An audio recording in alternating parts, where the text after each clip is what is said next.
Das ist kein rostiges Wasser. Das kommt aus Ihrem Mund.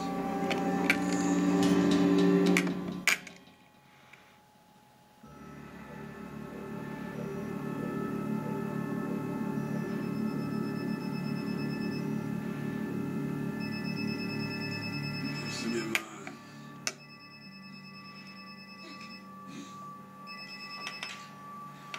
Was hat so lange gedauert? Mit seinem Ohren ist alles okay, aber er hat blutige Sputung.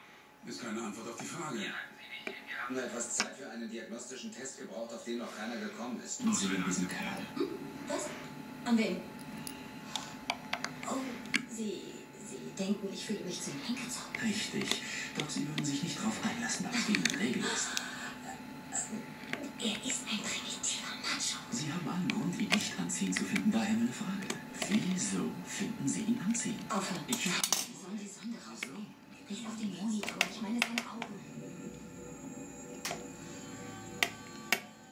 Der angeblich ist gelernt. Das Röntgen zeigt einen möglichen raumfordernden Prozess in der Leber. Eine Metallschiene an den Rippen behindert ihn nicht. Sprichwörtlich genauso schwer zu finden wie eine Drehleier spielende Horizontale. Oder Mutter, wenn Sie so wollen. Wenn Sie auf was Bestimmtes hinaus wollen, Soll heißen, es ist schwer, aber auf keinen Fall unmöglich. Wenn keine Zusatzbildgebung möglich Sie haben doch Augen. die nicht durch alles durchsehen können. ist. Ich weiß. Sollen wir ihn vielleicht aufschneiden? Nur wenn Sie wissen wollen, was er hat. Kennst du Freebird?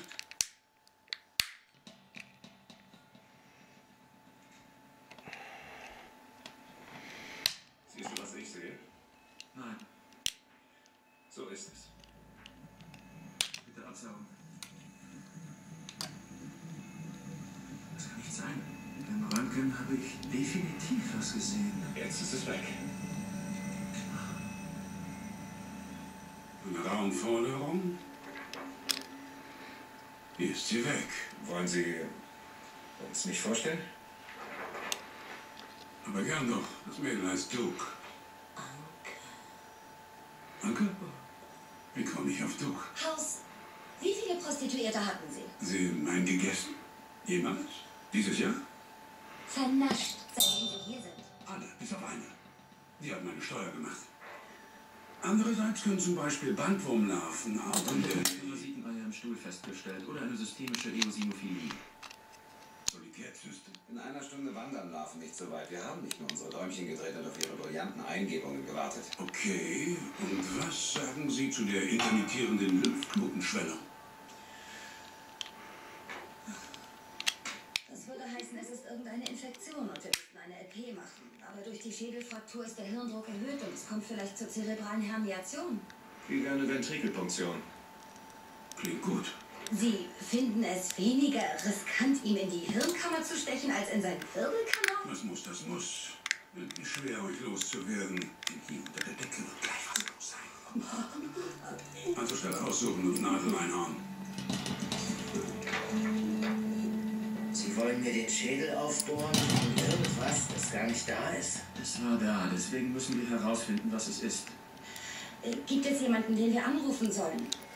Jemanden, den Sie gern bei sich hätten? Vielleicht eine Frau oder Freundin? Nein, meine Familie lebt in Oklahoma und die Kollegen sind schon in Calgary zum nächsten Rodeo. Oh, so blöd. Denn hin und wieder braucht man jemanden, mit dem man reden kann, der zuhört. Na schön, ich mag ihn. Na und? Schon klar. Ich verstehe nur nicht, warum. Ich auch nicht. Sieht gut aus. Keine Entzündungszeichen. Da stimmt was nicht. Sättigung fällt ab. Wir müssen intubieren. Tisch absenken.